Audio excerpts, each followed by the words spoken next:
श्रीमद् भागवत जी के जो मुख्य तात्पर्य है और जो भागवत जी का प्रतिपाद्य वस्तु है, वह हमारे हृदय में स्फूर्ति को प्राप्त हो और उन्हीं श्री रमन बिहारी जी के अभिन्न स्वरूप 7 दिवसीय श्रीमद् भागवती जी का जो आयोजन, जिसमें कीर्तन रूपी सेवा करने का सौभाग्य ये हमको प्राप्त हुआ। वक्ता का महिमा हो ना हो, श्रोता यदि ना हो, तो वक्ता ये सेवा किसके, इस सेवा हम ठीक से करें।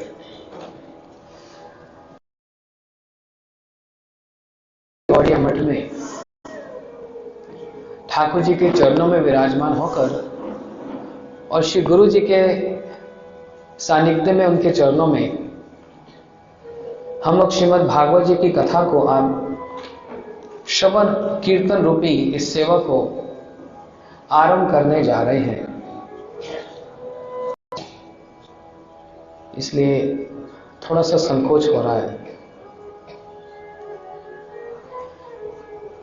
और फिर इतने विद्वान गुरु भ्राता बैठे ना, तो कौन सी गलती कहां पकड़ ले, तो छोटे को तो थोड़ा सा डर तो लगता ही है। और यही भय गुरुजी के सामने भी लगा करता था एक जमाने में। गुरुजी माइक देते थे तो हाथ कांपते थे, बोल ही नहीं पाते थे।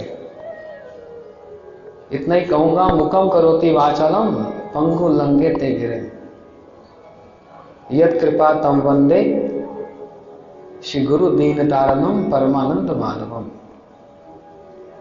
तो भी एक भरोसा है, गलती करेंगे तो सुधार होगा और सुधार होगा तो और सीखने को मिलेगा। तो इसलिए अपने आप को सुरक्षित महसूस कर रहा हूं। यहां बोलते जो ज्येष्ठ होता है उसी से ही आरंभ किया जाए। जो ज्येष्ठ के जो वचन होते हैं ना, वही मूलतः एक स्तोत्र बनता है, जिससे आगे की कुछ कथनी, कुछ बात आगे बढ़े। इसलिए प्रार्थना करता हूं श्रीपाद रामचंद्र प्रभु जी से, वे अपने कुछ आशीष वचनों के द्वारा, श्री गणेश कहते हैं, उसको आरंभ करें, जिससे 7 दिवसीय भागवत कथा सुष्ठु रूप से इस मंदिर के प्रांगण में हो। हम सभी आपके वचनों के श्रवण करने के आतुर हैं। हरे कृष्णा।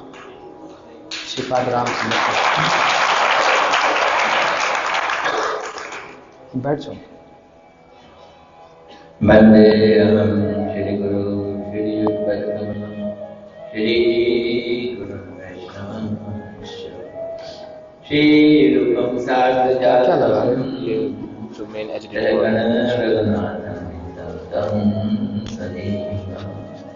साग्रजं सावधूतं परिजन सहितं कृष्ण चैतन्य श्री राधा कृष्ण प्रधान सगुणा श्री अज्ञानतिवर्तन्ते ज्ञानंजन चलाकिया चक्षुर राधिकाए प्रियात्मने श्री श्रीमद् भक्ति वेदांत नारायण गोस्वामी नामने श्री कृष्ण लीला करने सुलक्षण उदारे मधुरे मोहेश्वरी वरुणवरेण्य प्रशमनाय नारायणं त्वां शिरसा नमामि। श्री कृष्ण चैतन्य प्रभु नित्यानंद श्री अद्वैत गदाधर श्रीवासदि गौर भक्तवृंद तपोन्नता। हरे कृष्णा कृष्णा कृष्णा हरे हरे हरे राम राम राम हरे हरे कृष्णा कृष्णा हरे हरे हरे राम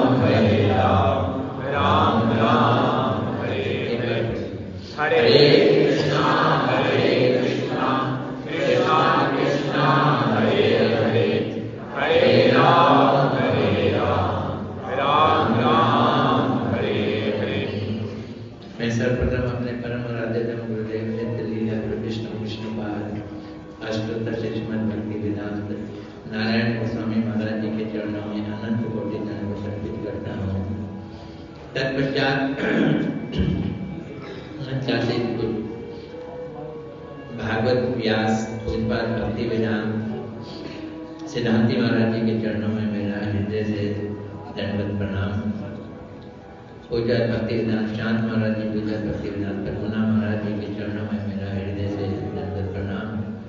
उपस्थित वैष्णव के चरणों में मेरा यथाचित दंडवत प्रणाम।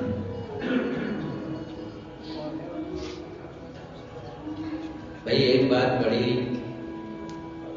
अद्भुत है, उम्र बढ़ जाए तो ज्येष्ठ बन जाती है। अब मेरी उम्र बस इस दलील पे पहुंच गई है कि मैं ज्येष्ठ बन गया। ज्येष्ठ के हाथ से पहले बोलना पड़ेगा।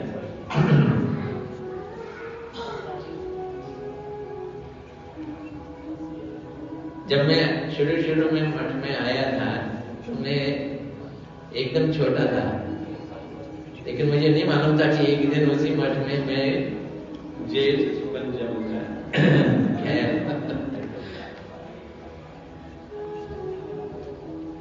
ये समय का फेर होता है।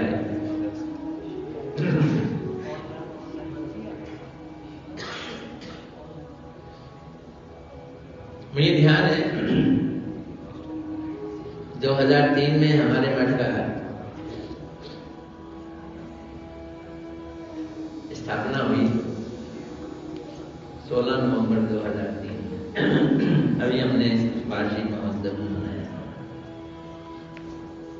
तो शुरू में मंदिर जो था वो बेसमेंट में था और छोटे वाले ठाकुर जी थे इसी स्थान के नीचे, यहाँ पे अभी मंदिर है, यहाँ पे था। तो उस बेसमेंट में सबसे पहले मैं कथा किया करता था। तो मैंने श्रीमद् भागवत कथा की।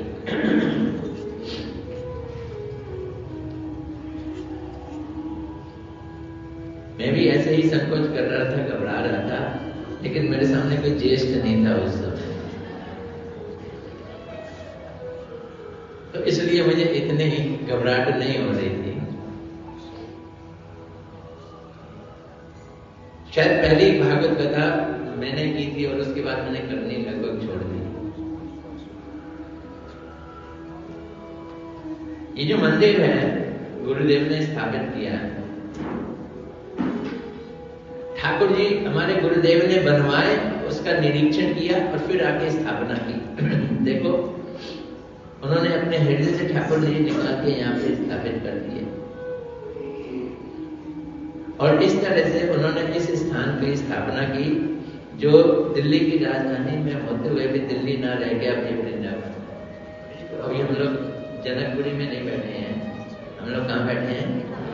वो लोग वृंदावन। ये अटल अचल और अटूट सत्य है। और इस स्थान में अनेकों श्रीमद् भागवत कथाएं हुई और रही हैं और होती रहेंगी। क्यों? क्योंकि झरने का तो स्वभाव ही है, पानी को झरता है। तो गोलोक वृंदावन का स्वभाव ही है कि वहां पे कृष्ण की कीर्ति हमेशा निकलती रहती है। भागवत है क्या? बहुत लोग पूछते हैं। अगर मेरे से पूछो कि भागवत क्या है, Shrimad Bhagwat is equal to भक्त एंड भगवान की कथा। भागवत क्या है? भक्त और भगवान की कथा। श्रीमद् भागवत कोई कथा शुरू करने से पहले हमारे गुरुदेव बहुत अच्छी पृष्ठभूमि बनाया करते थे। श्री भक्ति सिद्धांत सरस्वती ठाकुर प्रभुपाद जी ने भी बहुत अच्छी भूमिका बनाई हुई है। तो मैंने कई बार उनके पॉइंट्स नोट कर लिए थे। तो मैं बोलते बोलते अटक ना जाऊं और अटकने का झिझक से डरने के कारण मैंने उनको लिपिबद्ध कर दिया। तो मैं पढ़ के सुनाता हूं आपको। श्री गुरुदेव एक स्थान पे कह रहे हैं, भागवत की महिमा में क्या सुनाऊं? श्रीमद् भागवत का महात्म वर्णन करना सूर्य को दीपक दिखाने जैसा है। मतलब भागवत की कोई महिमा कहा ही नहीं सकता है, जितना गाओ उतना कम है।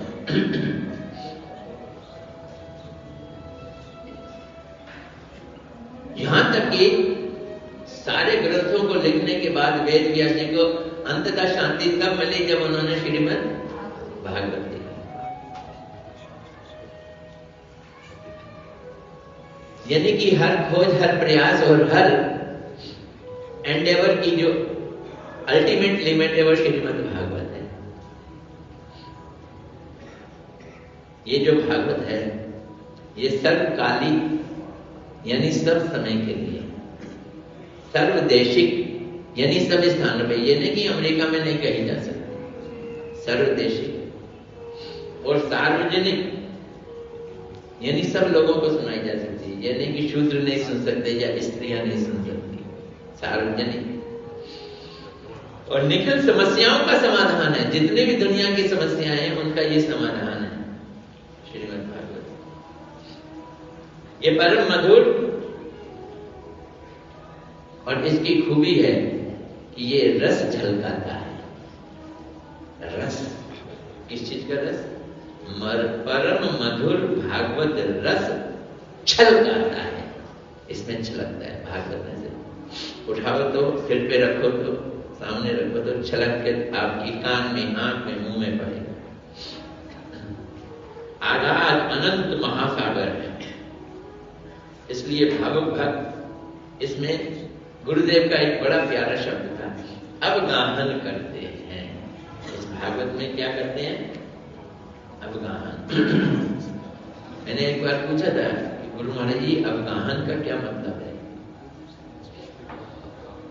तो कभी आपने समुद्र में लोगों को स्नान करते हुए देखा हो, जो अंदर घुस जाते हैं तो वहां लहरें ऊपर नीचे होती हैं और कोई आदमी वहां तो ऊंचा ऊपर नीचे होता रहता है ना। गुरुदेव कहते हैं ये अवगाहन है, ऊपर नीचे होते जाए। और परम मधुर भागवत रस में अवगाहन करते करते पद पद पर, पग पग पर उस महारस का आस्वादन भी करते हैं। खाली अवगाहन नहीं करते, संग में आस्वादन भी करते। अवगाहन करने में बड़ा आनंद आता है और आस्वादन में उससे कई गुना ज्यादा आनंद आता है।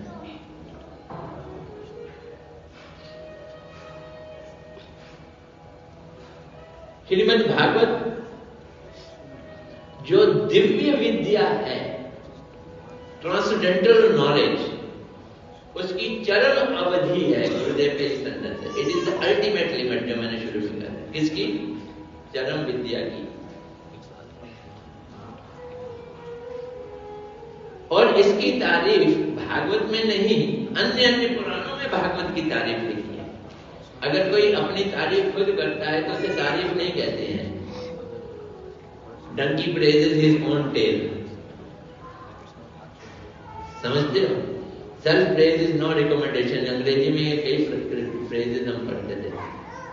अपनी तारीफ नहीं होती है। तो गरुड़ पुराण में लिखा है, क्या लिखा है? अर्थो अयम ब्रह्म सूत्राणाम भरता विनिर्णय गायत्री भाष्य रूपो अस्मि वेदार्थम परिवृहित। ये जो श्रीमद् भागवत है, ये वेदांत सूत्र की व्याख्या है। वेदांत सूत्र किसने लिखा है? वेद व्यास जी ने। और भागवत किसने लिखी? वेद व्यास जी ने। खुद वेद व्यास जी ने वेदांत सूत्र लिखकर उस वेदांत सूत्र की व्याख्या के रूप में हमें क्या दे दिया? श्रीमद् भागवत। वेदांत सूत्र पढ़ोगे समझ नहीं आएगा, भागवत पढ़ोगे तो समझ आ जाएगा। महाभारत का तात्पर्य है श्रीमद् भागवत। महाभारत पढ़ो तो पढ़ते चले जाओगे, खत्म नहीं होगी। बड़ा लंबा इतिहास है, लेकिन उसका संक्षेप पढ़ना है तो क्या पढ़ लो? भागवत पढ़ो। और गायत्री जो ओम भूर्भुवः स्वः है, जिसके लिए महिलाओं को मना किया गया है, और इस पे हमेशा अच्छी खासी बहसबाजी हो जाती है, महिलाओं को क्यों मना किया? वो किसी से कम तो नहीं है। गुरुदेव कहते थे बिल्कुल कम नहीं है, इसलिए मना किया गया। कि क्या मतलब इस बोलते हैं जो गायत्री मंत्र ओम भूर्भुवः स्वः है वो सखत लोगों के ऊपर प्रहार है, और महिलाएं कोमल होती हैं, अगर कोमल चीज पे सखत प्रहार किया जाए वो तो बेचारी कुछ नहीं जाएंगी। उनमें सेवा भाव होता है, वो सेवा भाव खत्म हो जाएगा, इसलिए उनको ओम भूर्भुवः से रोका जाता है। उनको काम गायत्री दी जा सकती है, उनको कृष्ण की सेवा दी जा सकती है, लेकिन जो सखत सखत प्रहार है ना, हथौड़े की चोट, उससे रोका जाता है। कच्चा आलू हो तो उसे उबालने के लिए गर्म पानी में डाला जाता है, और अगर उबला हुआ आलू हो तो उसको पानी में डाल के उबालो तो वो तो खत्म हो जाएगा। तो क्या है, जो ब्रह्म गायत्री है उसकी व्याख्या है ये भागवत। तो औरतों के लिए वो अलाउड है, गायत्री अलाउड नहीं है, लेकिन व्याख्या अलाउड है। और वेदों का ये तात्पर्य है। पद्म पुराण में ये बात लिखी है कि मंगलमय शाब्दिक अवतार भगवान श्री कृष्ण का श्रीमद् भागवत, उस भागवत को मैं भजन करता हूं। तो भागवत क्या है? कृष्ण का शाब्दिक अवतार है। ये कहां लिखा है? पद्म पुराण में। इतना ही नहीं, अभी महाराज जी भी सुनाएंगे, दो महात्म हैं, एक धुंधकारी का और एक भक्ति देवी का, जिसमें पता चलता है कि भक्ति देवी को भी उद्धार करने वाली है श्रीमद् भागवत, और धुंधकारी जैसे ब्रह्म क्या कहते हैं, राक्षस दैत्य के भी उद्धार करने वाली है श्रीमद् भागवत। और ये बात भागवत में नहीं लिखी है, कहां लिखी है? पद्म पुराण में लिखी, जब दूसरे लोग तारीफ करते हैं। और मत्स्य पुराण में एक बड़ी अनूठी बात लिखी है कि मनुष्यों को लेकर, 4 लाख तरह के मनुष्यों को लेकर तरह तरह के ग्रंथ लिखे गए हैं, तरह तरह की बातें कही गई हैं। खुद वेद व्यास जी ने इतने सारे ग्रंथ लिख डाले हैं, और वो बातें एक दूसरे का विरोध करती है, कॉन्ट्राडिक्ट करती हैं। शिव पुराण कहते हैं शिव भगवान है, और विष्णु पुराण कहता है विष्णु भगवान है। अब भैया किसकी माने? एक ही लेखक 2 बातें लिख रहा है। तो मत्स्य पुराण कहता है कि जब आपके दिमाग में विरोधाभास आए इस तरह का, तो भागवत पढ़ लो, जो वो कहती है वो परम प्रमाण, that is the ultimate proof. अब भागवत क्या कहती है? कृष्णस्तु भगवान स्वयं, कृष्ण स्वयं भगवान है। तो मत पढ़ो पचड़ों में बाकी बाकी जगहों पे, बड़े स्पष्ट रूप से भागवत कहती है।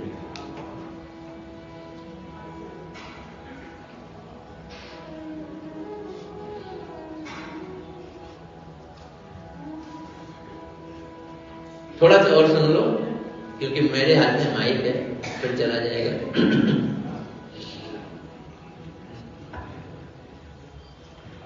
माइक वाला कहते हैं, माइक वाला राजा होता है, आवाज का बुलंद राजा, जो बोलेगा वो जोर से लोग सुनेंगे। मैं एक जगह कथा करने गया, एक आदमी आया, आप रेडियो में क्यों नहीं बोलते? मैंने कहा क्यों, मैं इतना अच्छा बोलता हूँ? नहीं महाराज, अगर आप रेडियो में बोलो हम बंद तो कर सकते हैं। रेडियो में बोलोगे तो बंद तो कर सकते हैं, आप यहाँ बोल रहे हो, यहाँ बंद ही नहीं कर सकते। तो माइक जिसके हाथ में, माइक का राजा, लेकिन दूसरे जो सुन रहे होते वो होते ये आदमी माइक दास है, छोड़ते नहीं है माइक, माइक इसका राजा बन गया है।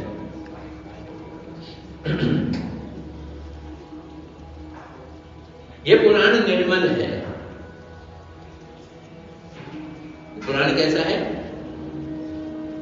जानते हो? क्या मतलब इसका? देखो गुरुदेव ऐसे बोलते, जानते हो इसका मतलब क्या है?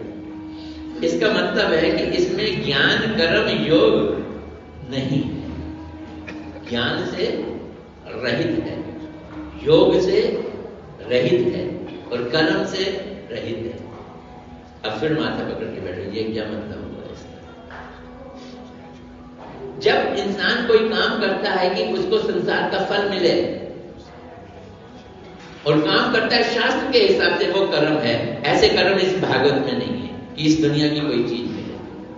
यानी वो कर्म जो भक्ति को प्राप्त कराते हैं उससे ये क्या है? रहित है। ज्ञान, संसार को भोग भोग कर जब आदमी ऊब जाता है, फिर वो चाहता है भगवान मुझे अपने में लीन कर ले, वो ब्रह्म में लीन होना चाहता है।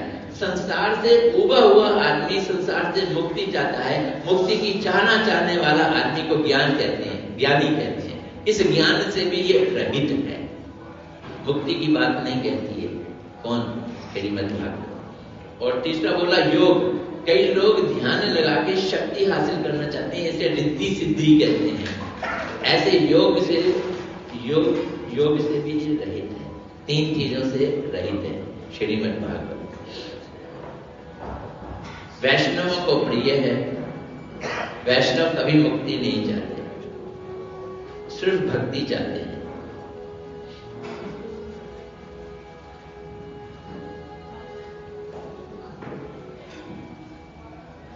इसमें बहुत सारी चीजें हैं, उन चीजों को मैं फिर कभी बाद में मौका मिला बतलाऊंगा।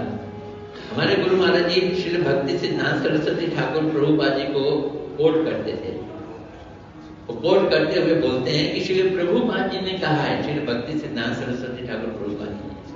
समझना, भागवत सुनोगे सब चीज समझ आ जाएगी, लेकिन क्या आपको पूरी भागवत समझ आई या नहीं आई? तो इसलिए कहते हैं जिन्होंने चैतन्य महाप्रभु की कथा नहीं सुनी है, जिन्होंने चैतन्य महाप्रभु का अनुग्रह नहीं प्राप्त किया है, जो चैतन्य महाप्रभु के निकट नहीं आए हैं, वो भागवत की आलोचना कितनी भी कर लें लेकिन तनिक भी नहीं समझ सकते। बड़ी कड़वी, बड़ी गहरी और बड़ी खरी बात कह रहे। समझना, जो चैतन्य महाप्रभु की गाथा नहीं सुनते, उनके नजदीक नहीं आए, उनकी भक्ति नहीं करते हैं, वो श्रीमद् भागवत को कितना भी सुन ले, श्रीमद् भागवत के नजदीक नहीं आए। इसलिए गौड़िया मठ में एक चीज बड़ी स्पष्ट है। जब हम हरे कृष्ण महामंत्र करते हैं, उससे पहले पंच तत्व गाते हैं, श्री कृष्ण चैतन्य प्रभु नित्यानंदा, श्री अद्वैत गदाधर शिवासदि गौर भक्त। ये पांचों तत्व महाप्रभु जी को याद करके फिर हम हरे कृष्णा महामंत्र गाते हैं। हमारे हर चीज में श्री गौर हरि की जय, पहले गौर होता है फिर हरि होता है। ऑटोमेटिकली सारे के सारे सिस्टम, अगर हम कोई पत्र भी लिखते हैं, कोई किताब भी लिखते हैं, श्री गुरु गौरांग जय जय, पहले गुरु की जय है फिर गौरांग की जय है।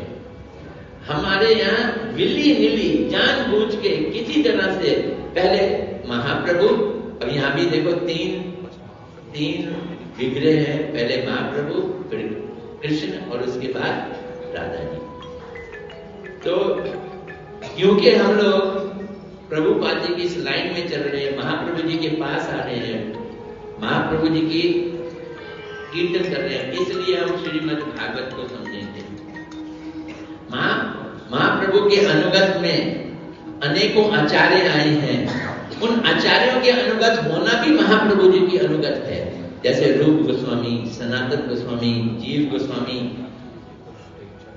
उनके ग्रंथों के अनुगत होना, जैसे वृद्ध भागवत मृतम, लघु भागवत मृतम और जितने भी हमारे गोस्वामियों के ग्रंथ हैं, उनके अनुगत में होना, ये भी महाप्रभु जी का अनुगत है। और फिर मैं ये एक श्लोक बोल के समाप्त करता हूं। आराध्यो भगवान ब्रजेश तन्या तद धाम वृंदावनम। ये हमारा सार है। हम भगवान की आराधना करते हैं। कौन से भगवान की आराधना करते हैं? जो ब्रजेश तन्या, ब्रज के ईश जो हैं, उनके तन्या हैं, पुत्र हैं। तो तन्या मैंने बेटी भी हो सकती है। तो अगर ब्रजेश नंद बाबा को ले लें तो हम उसकी आराधना करते हैं, जो नंद बाबा के बेटे हैं। और अगर हम ब्रजेश वृषभानु महाराज जी को ले ले तो हम उनकी आराधना करते हैं जो वृषभानु की बेटी है। रम्या काचित उपासना प्रद वधु वर्गेण या कल्पिता। तो कैसी उपासना करें हम इनकी, जो ब्रजेश के बेटे हैं, जो ब्रजेश की बेटी हैं, उनकी कैसी उपासना करें? जैसे गोपियों ने की, जैसे गोपियों ने, जिस भाव से गोपियों ने की वैसे करेंगे। अपनी मर्जी से बोल रहे हो या किसी के कहे से बोल रहे हो? बोलते हैं प्रमाण इसका भागवत है। श्रीमद् भागवतम प्रमाण अमलम प्रेम पुमार्थ महान। इसका प्रमाण भागवत है, क्योंकि भागवत ने गोपियों की भक्ति, गोपियों की उपासना को सर्वश्रेष्ठ बताया है। इसको परम श्रेष्ठ प्रेम बताया है, इसको पंचम पुरुषार्थ बताया है। प्रेमा पुमार्थ महान श्री चैतन्य महाप्रभु मतम इति तत्र धरो न पढ़ा।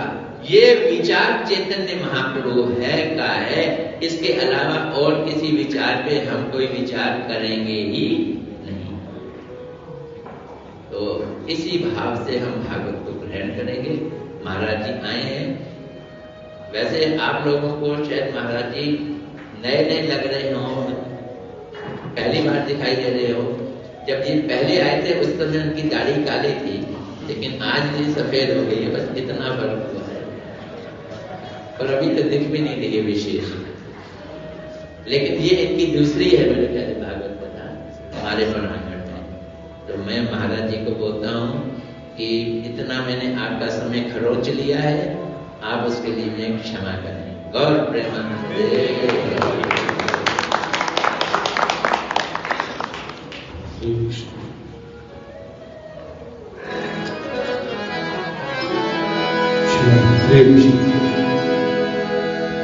जय जय राधा रमण, जय जय नवल किशोर प्रभु,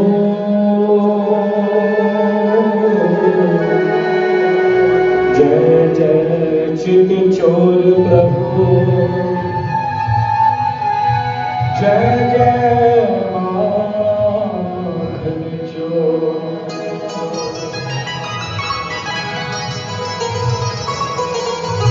हमारे ब्रज के रखवाले कन्हैया राधिका हरि। हमारे ब्रज के रखवाले कन्हैया राधिका हरि।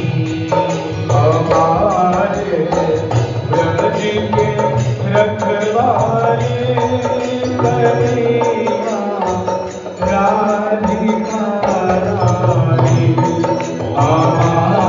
महाकाल की सजनी के रखवाले कन्हैया राधिका। ओ कन्हैया राधिका रानी, कन्हैया राधिका रानी। कन्हैया राधिका रानी, कन्हैया राधिका। ओ कन्हैया राधिका रानी, कन्हैया राधिका रानी।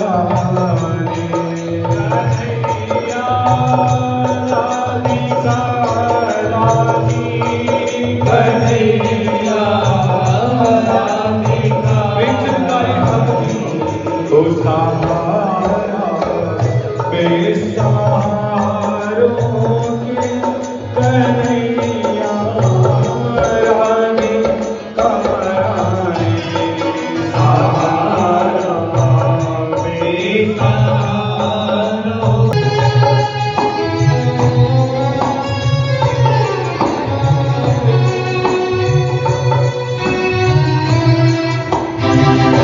श्री राधा रमण जी की राधा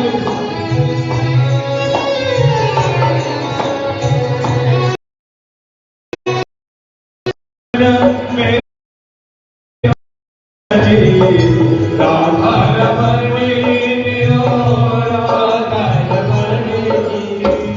राधा रमण मेरो राधा रमण राधा रमण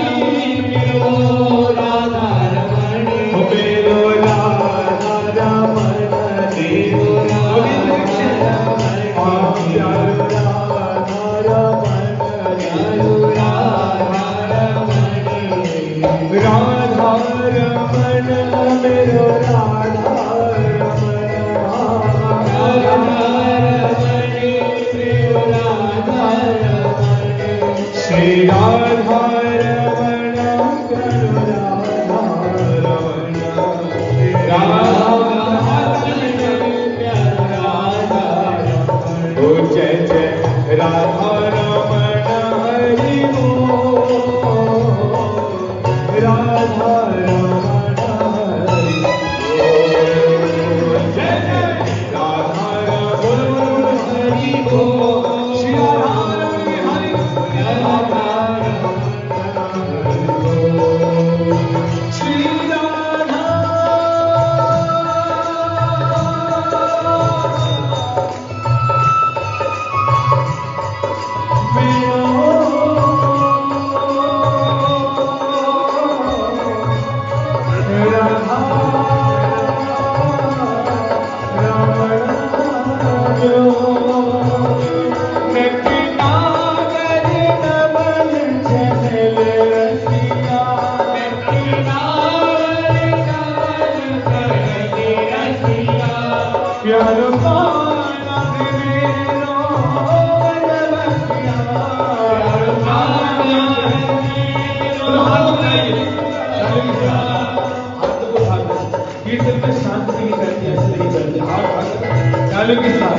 श्री ठाकुर जी के सामने उनको बता दीजिए चलेगी कितना सुंदर होता है उस तरह के गाने की उनके नाम से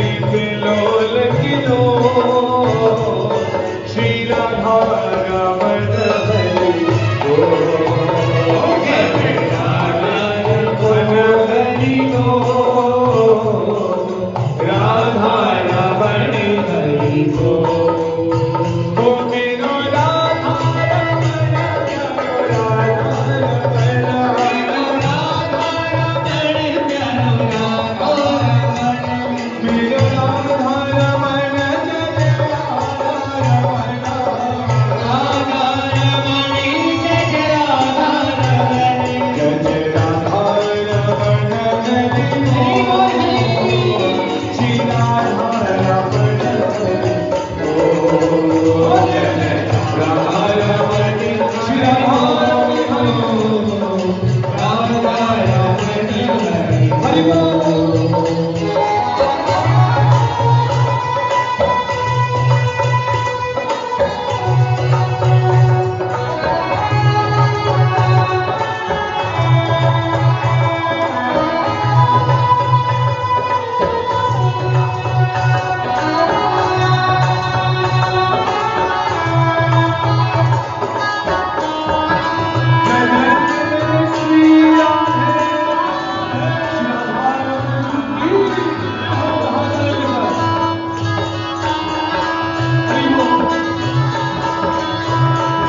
मंदिर के अंदर उच्च स्वर में ठाकुर जी की तरफ देखते हुए उच्च स्वर में बोलिए हरे कृष्णा कृष्णा कृष्णा हरे हरे हरे राम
बोलो भागवत महापुराण की। तो हम लोगों ने प्रभु जी के मुख से श्रीमद् भागवत जी के महात्म्य को श्रवण किया। अब और देरी न करके मुख्य बात पर उतर आए। परंतु कल भागवत जी का आरंभ अर्थात 5 बजे से कीर्तन और ठीक 5:15 बजे गुरु जी की आरती और हरि कथा भागवत जी की कथा आरंभ हो जाए, जिससे कि पूरा का पूरा लाभ तो उठा सकें। श्रीमद् भागवत प्रमाण अमलम यद वैष्णव नाम प्रियम। श्रीमद् भागवत जी प्रमाण है और श्रीमद् भागवत जी को अमल पुराण कहा गया। अमल पुराण का अर्थ क्या? पुराणों में कोई मल है कि भागवत जी अमल है? हां, पुराणों में मल है। किस वस्तु का मल है? वो तो ये करो तो ये मिल जाएगा, वो करो तो वैसा हो जाएगा, ये करो तो ये मिल जाएगा, धर्म अर्थ काम और मोक्ष। परंतु भागवत जी को महापुराण कहा गया और अमल पुराण, जहां पर ये 4 पुरुषार्थों की तो बात ही नहीं, इससे भी श्रेष्ठ जो पंचम पुरुषार्थ अर्थात कृष्ण प्रेम को जो प्रदान करने वाला, वह है श्रीमद् भागवत संहिता। और कोई साधारण संहिता नहीं, इसको कहा परमहंस संहिता। जो परमहंस हैं उनके आस्वादनीय वस्तु है। यश शृण्वन्ति गायन्ति गृणन्त साधवा। यदि वक्ता मिल जाए तो श्रोता होने की इच्छा हो जाए, और श्रोता मिल जाए तो वक्ता बनने की लालसा जाग जाए, और यदि श्रोता और वक्ता ना हो तो स्वयं ही इसका अध्ययन करने की इच्छा उत्पन्न हो जाए। परमहंसों के लिए यह अस्वादनीय वस्तु है। और अमल पंचम पुरुषार्थ श्री कृष्ण प्रेम को जो स्थापित करती है। श्रीमद् भागवत जी को महापुराण कहा। अन्य अन्य तो पुराण हुए, और अभी जैसा सुना उन पुराणों में भागवत जी के महात्म्य का वर्णन किया। तो पुराणों में भागवत जी का वर्णन किया, लेकिन हम सुनते तो कुछ और हैं। अभी आएगा प्रसंग आगे। वेद व्यास जी ने वेदों को, पुराणों को, उपनिषदों को, ब्रह्म सूत्र, महाभारत इत्यादि के पश्चात तब इसका सार श्रीमद् भागवत जी के रूप में प्रस्तुत किया। लेकिन पुराण तो पहले रचना हुई, और उन पुराणों में भागवत जी की महिमा का वर्णन आया। इसका अर्थ यह नहीं कि पुराणों के पश्चात फिर श्रीमद् भागवत जी की रचना हुई। जैसे श्री कृष्ण का कोई आदि और अंत नहीं, ऐसे श्रीमद् भागवत जी का कोई आदि और अंत नहीं, क्योंकि भागवत जी साक्षात श्री कृष्ण का स्वरूप है। नाम प्रभु के संबंध में जैसा कहा कि अभिनत्व नाम नामनि, नाम चिंतामणि कृष्णा चैतन्य रस विग्रह पूर्ण शुद्ध नित्य मुक्त अभिनत्व नाम नामनि। नाम और नामी में किसी प्रकार का भेद नहीं। ऐसे श्रीमद् भागवत जी और श्री कृष्ण स्वरूप में कोई भेद नहीं। श्रीमद् भागवत जी में देखो, बच्चा रोएगा तो बाहर ले जाओ, ऐसे मत करो। श्रीमद् भागवत जी में 12 स्कंद हैं,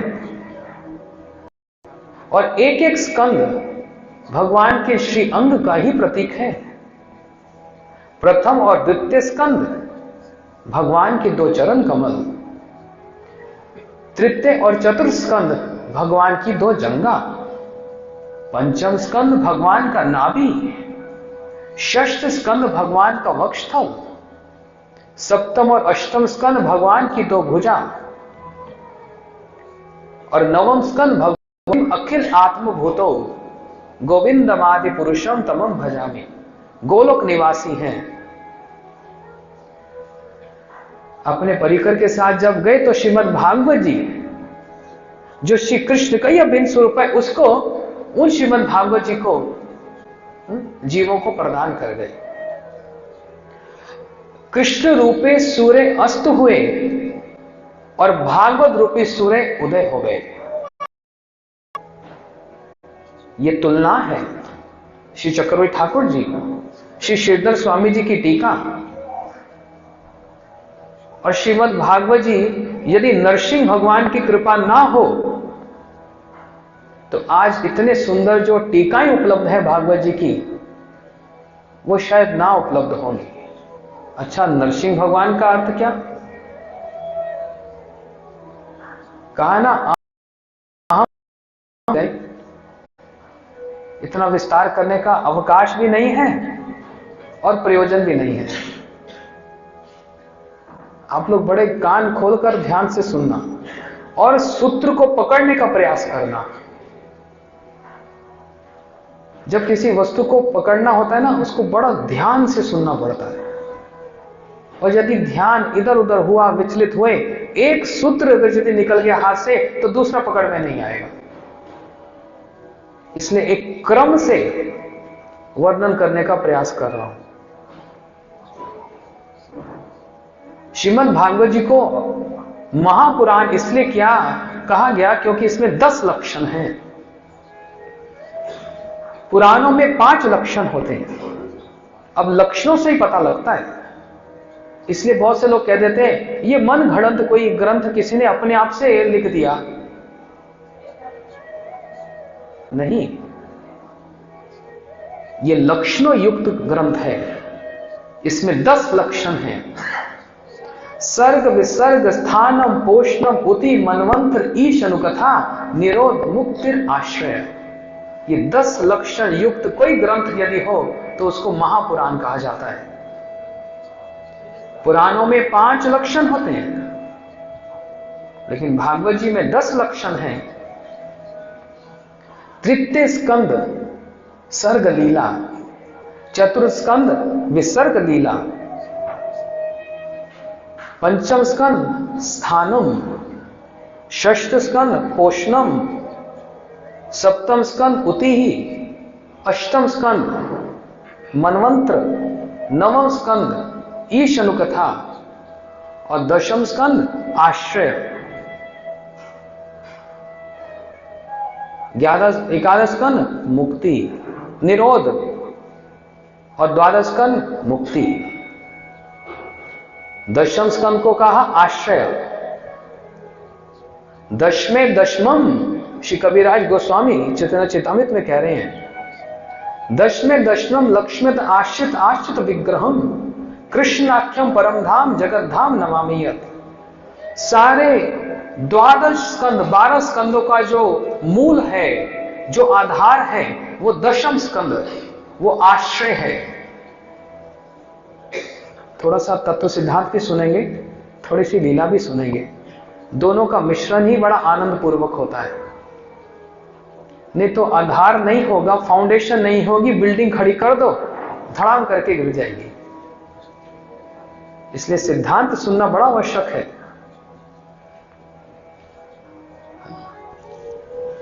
ये 10 लक्षण युक्त आश्रय जो है, ये आधार है उन समस्त 12 स्कंदों का आधार श्री दशम स्कंद, जो श्री कृष्ण का मंद मंद मुस्कुराता हुआ मुखमंडल है। अब मुख से ही तो पता लगता है कोई सुंदर है कि नहीं, शरीर से थोड़ा। जब किसी को देखा जाता है तो पहले मुंह ही देखा जाता है, और मुख देखने से पता लगता है हाँ ये बड़ा सुंदर है। और मुख से ही भंगिमा पता लगती है, ये क्रोध में है और ये अभी सुख में है, ये बड़े दुखी हैं। मुख से ही पता लगता है। मुख की भंगिमा ही बता देती है कि मन के क्या विचार चल रहे हैं। ये श्रीमद् भागवत जी है। श्रीमद् भागवत जी की तुलना सूर्य से की गई, श्रीमद् भागवत जी की तुलना दीपक से कही गई, श्रीमद् भागवत जी की तुलना अमृत से की गई। तो के मुख से ही हो सकता है, कहानियों से नहीं चलेगा, चुटकुलों से नहीं चलेगा। कहानी चुटकुले तो तब हो जब हमारे पास कोई विषय ना हो बोलने का, और जब अथाह भंडार पड़ा है तो फिर समय कहां है वो सब बोलने का, फिर समय कहां। चकोई ठाकुर जी टीका में बता रहे हैं कि तुलनात्मक रूप में भागवत जी का वर्णन किया, तुलना से ये हमारे गोचर हो जाए, हम भागवत जी को समझ जाएं। वो तो ऐसा नहीं कहना, तो फिर क्यों पढ़ते हो, क्यों कहते हो, क्यों सुनते हो कि भागवत जी हमको समझ लें, ना कि हम भागवत जी को समझ लें। भगवान हमको समझ लें कि हमारे अंदर कौन कौन से अनर्थ हैं, दुष्कृत्य उत्था, सुकृत्य उत्था, अपराध इत्यादि, वो हमको समझ लें। इसलिए कहा नित्यम भागवतम सेवया, नित्य करो। अब नित्य का अर्थ ये नहीं होता रोज पढ़ो। जैसे कहें हमारे खिड़की से नित्य धूप आती है, और वहां पर नित्य का मतलब कितनी देर, सारा दिन धूप रहेगी क्या? कुछ क्षणों के लिए आती है। नित्यम भागवतम का अर्थ हर रोज नहीं है। नित्य का मतलब है, नित्य का अर्थ है हर क्षण। नित्य भागवतम सेवया, भागवत जी की सेवा करना हर क्षण। इसलिए परमहंस संहिता है, उनके अस्वादनीय वस्तु है, क्योंकि वे ही ऐसे हैं, वे भक्त भागवत ही ऐसे हैं जो वास्तव में भागवत जी का प्रतिपरम पूर्ण अमृत स्वादनम, हर क्षण में उसका पूर्ण स्वादन करते हैं। वे है नित्य भागवतम सेवया। वे भागवत जी भी ग्रंथ भागवत और भक्त भागवत। भक्त भागवत की नित्य सेवा, क्योंकि वो नित्य वस्तु है। निताई चरण सत्य, अब नित्य वस्तु की ओर लक्ष्य करेंगे, प्रेरणा देंगे, शक्ति संचारित करेंगे और नित्य वस्तु प्रदान करके ही रहेंगे। उन्हीं नित्य वस्तुओं में साक्षात श्री कृष्ण के जो अभिन्न स्वरूप श्रीमद् भागवत महापुराण, इसने तुलनात्मक रूप में सूर्य के साथ, दीपक के साथ और अमृत के साथ और कल्पतरु वृक्ष के साथ ये चार तुलनाएं दी गई। सूर्य के साथ कैसे? बोलते जब सूर्य उदय होते हैं तो चोर डाकू अपने आप भाग जाते हैं। सूर्य उदय होते हैं तो कोहरा अपने आप छट जाता है। सांप बिच्छू तामसिक प्रवृत्ति अपने आप समाप्त हो जाती है। इस प्रकार श्रीमद् भागवत जी कृष्ण स्वधाम उपगतते धर्म ज्ञान दिविसह कलो नष्टम दृश्याम विष्णम पुराण आर्क आदोनिता। कृष्ण रूपी सूर्य अस्त हुए और भागवत रूपी सूर्य उदय हुए, और उदय होते ही क्या हुआ? तामस गुण अपने आप छट जाए, क्योंकि भागवत जी जिस वस्तु को प्रतिपादित कर रही है उसके उदय होने के आभास मात्र से ही, अभी उदय नहीं, जब सूर्य उदय होते हैं उसके उदय होने से पहले ही क्या होता है? उजाला उजाला हो जाता है। तामस गुण अपने आप छट जाता है, कोहरा छट जाता है, चोर डाकू भाग जाते हैं। अभी उदय नहीं, अभी आभास हुआ। ऐसे श्रीमद् भागवत जी का आभास मात्र ही तामस गुण को समाप्त करने वाला होता है। केचित केवल्य भक्त्या वासुदेव प्रायणम अगंधवंती कार से निहार एवं भास्करा। अजामिल जी के प्रसंग में कहा ना,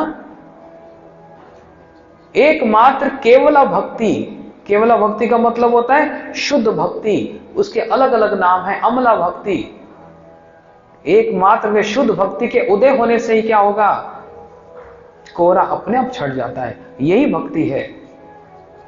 श्री सुखदेव गोस्वामी जी कह रहे हैं केचित केवल्य भक्त्या वासुदेव प्रायणम अगंधवंती कार से निहार एव भास्करा। भास्कर अर्थात सूर्य उदय होने पर वो अंधकार अपने आप छट जाए।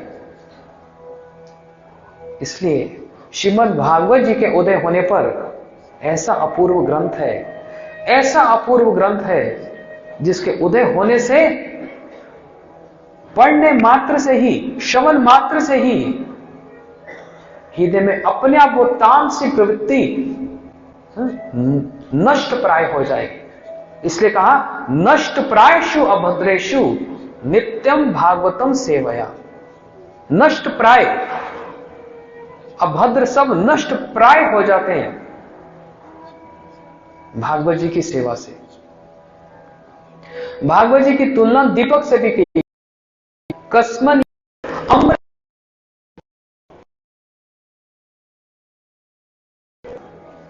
जब कहीं एक फल है तो वो फल भी वर्णन हुआ कि कौन सा फल है। सारे फलों का राजा क्या? हाँ, भागवत जी की तुलना आम से की गई है, क्योंकि राजा है ना। ऐसे सारे ग्रंथों के राजा श्रीमद् भागवत जी हैं, तो तुलना तो बराबर वाले से की जाती है। इसलिए सारे फलों का राजा आम। वृक्ष का जो सार होता है वो उसके फल में होता है। वृक्ष में डाल, पत्ते, फूल इत्यादि, लेकिन सार होता है और फल से ही वृक्ष का परिचय प्राप्त होता है। निगम कल्पतरुम गलितम फलम, वेद रूपी कल्पतरु वृक्ष का। वेद कितने वेद हैं? 3, 4। अथर्ववेद, ऋग्वेद, सामवेद और यजुर्वेद। बेटा वो फल लेकर आया, कैसा है? हरा हरा, सख्त सख्त। अच्छा, खा तो खाए नहीं जा रहा। एक ग्रास लिया, कड़वा,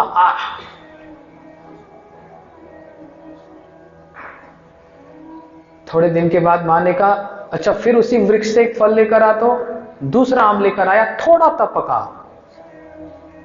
अब खाओ तो बोलते हैं पहले से थोड़ा अच्छा है। फिर थोड़े समय के बाद उसी वृक्ष से फिर वो पका हुआ आम लेकर आए, बोलते अब खाओ तो मां छोड़ने का मन ही नहीं कर रहा। गुटली भी पूरा सफेद कर दिया चाट चाट के, छिलका में भी जो लगा है उसको भी दांतों से घसीट रहे हैं पूरा, जैसे मतलब खा जाएंगे, पूरा खा ही रहे हैं, पूरा स्वाद ले रहे हैं।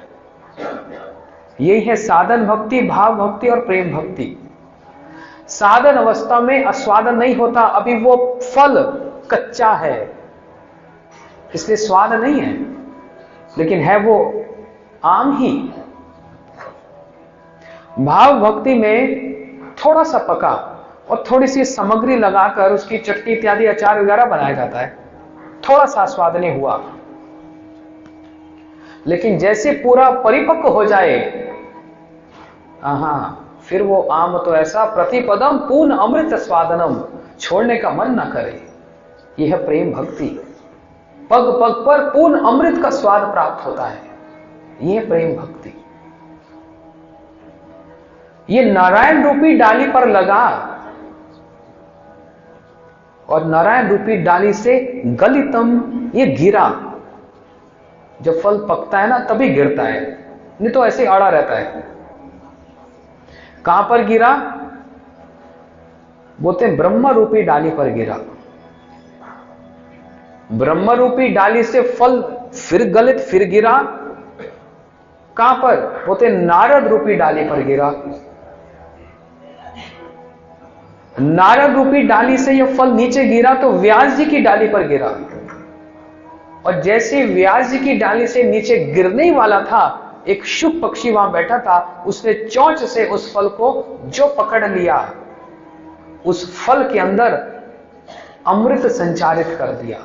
जब तोता एक आम को चख लेता है, उसकी मिठास और बढ़ जाती है, ये कुदरती है। जैसे उस तोता ने अपनी चोंच लगाई तो शुक मुखात अमृत द्रव्य संवितम, ये अमृत तुल्य हो गया, परम आस्वादनीय हो गया, परम आस्वादनीय। इसलिए भागवत जी की तुलना उस अमृत से की गई।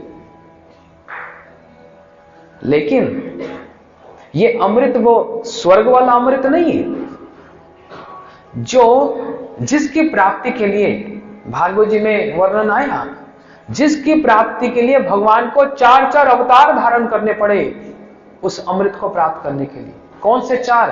अजीत भगवान, कच्छप भगवान, धर्वंतरी भगवान और फिर मोहिनी भगवान। समुद्र मंथन लीला में सुनेंगे, समय होगा तो, बड़ी सुंदर लीला। एक साधक पक्ष के लिए वो समुद्र मंथन नहीं है, वो अनर्थों का मंथन है।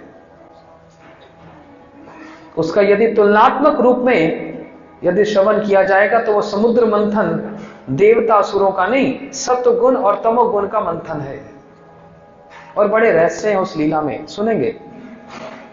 लेकिन उस मंथन का जो उद्देश्य और जो सार, दोनों ही अमृत है। उद्देश्य ही अमृत था और जो वस्तु सार निकली वो ही अमृत। और उसके लिए भगवान को 4 अवतार, इतना बड़ा आयोजन करना पड़ा। देवताओं ने अमृत पान कर लिया, यही वो चाहते थे, परंतु उस अमृत को पान करके भी इनको तृप्ति नहीं। कैसे पता लगा?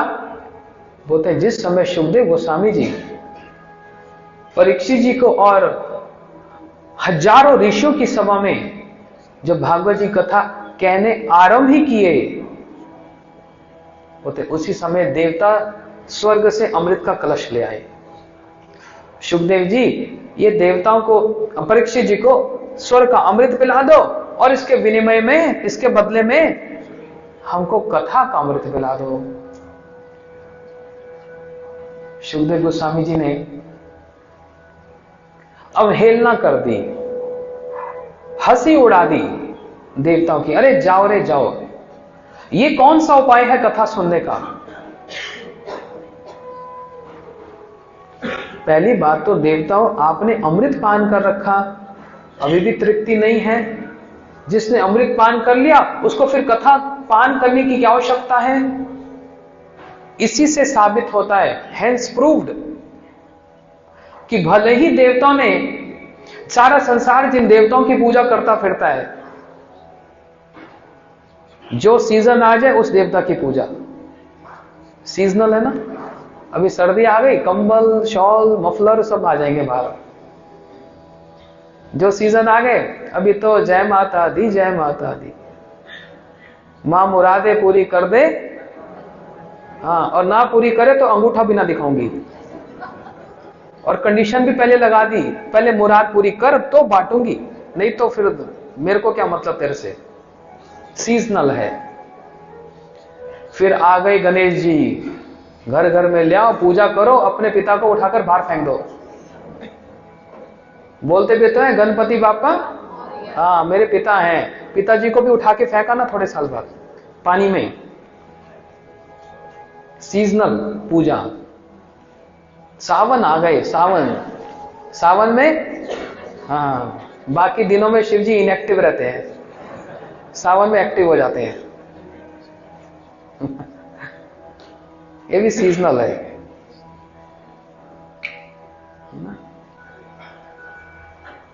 जिन देवताओं की पूजा, वही देवता अमृत का कलश लेकर आ रहे हैं और तड़प रहे हैं भागवत जी की कथा सुनने के लिए। क्यों?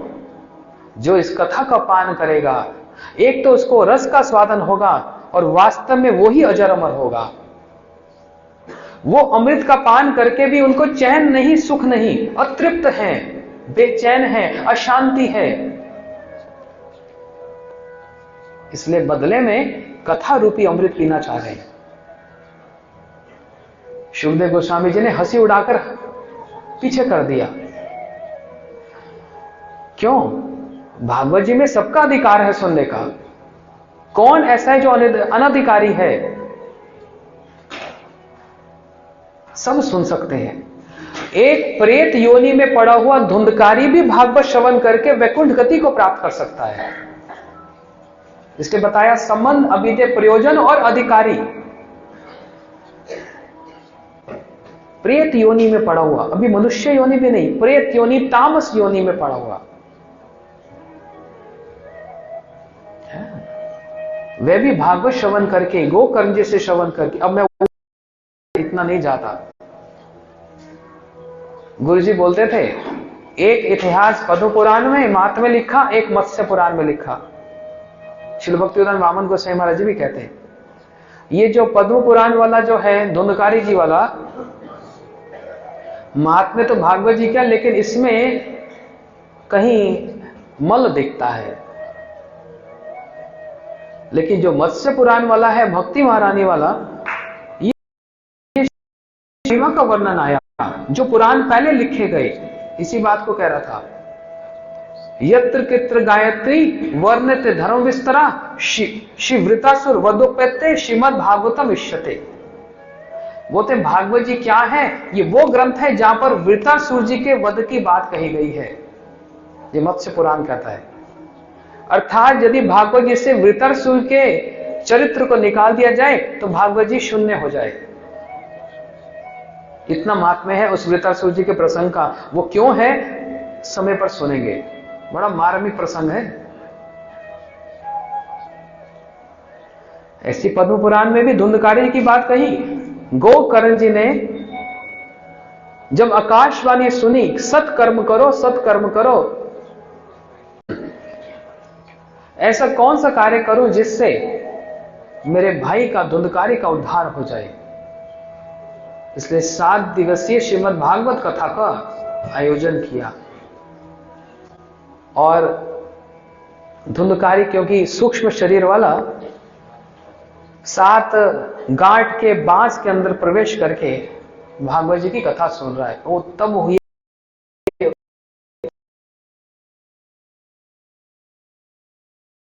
कहता है, स्मरण करता है, पढ़ता है और इसमें से कुछ भी नहीं करता, उनका आदर ही करता है जो ये सब करते हैं। सद्य पुनाति सद्धर्मो देविश द्रोपी ही।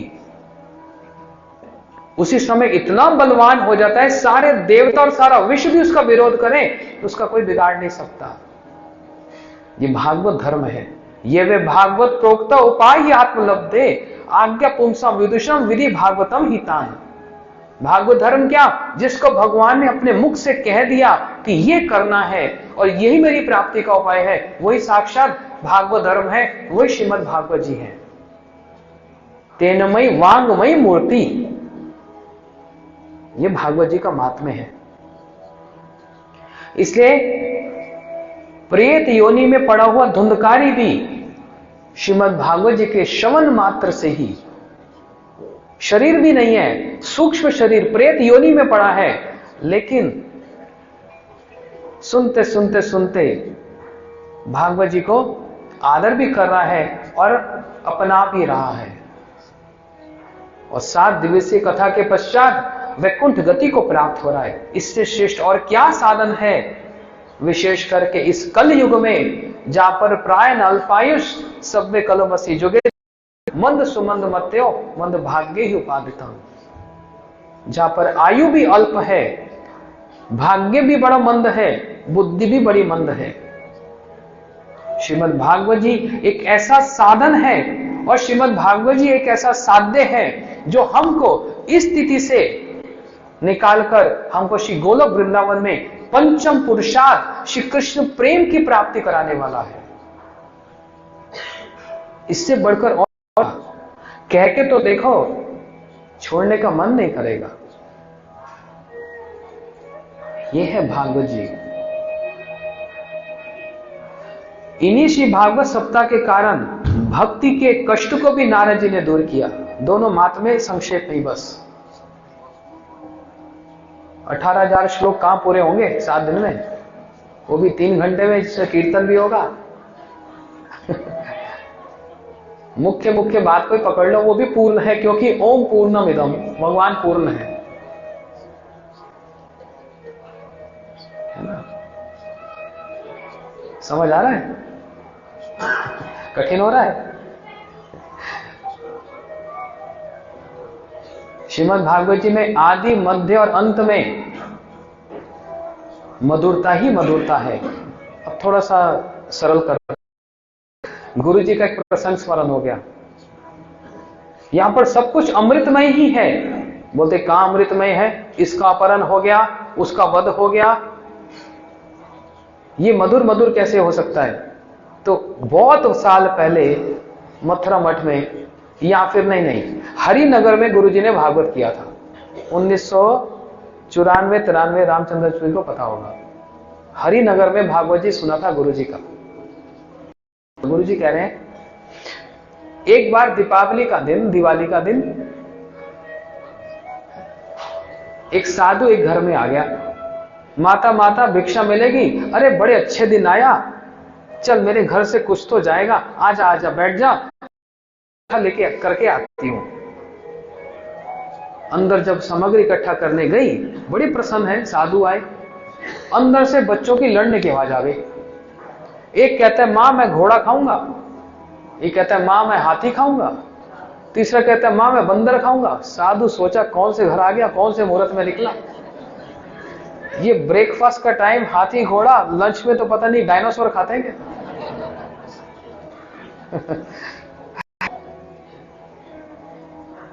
जैसे भागने लगा, माता आ गई। अरे कहां जाता है, भिक्षा तो ले जा। बोलते मां तेरे घर से मेरे को कुछ ना चाहिए। बोलते क्यों, हमारे घर में क्या दोष, तू तो आया था। बोलते हम क्या कहूं, तेरे को बुरा लगेगा। नहीं तू कह दे। बोलते माता मैंने अभी अभी बच्चों को लड़ते हुए सुना, कोई घोड़ा मांग रहा है, कोई हाथी मांग रहा है, कोई बंदर मांग रहा है। कैसे बच्चे हैं, जब बच्चे ये खाते हैं, तुम लोग क्या खाते होगे बड़े लोग? हैं, वेल मछली खाते हो क्या?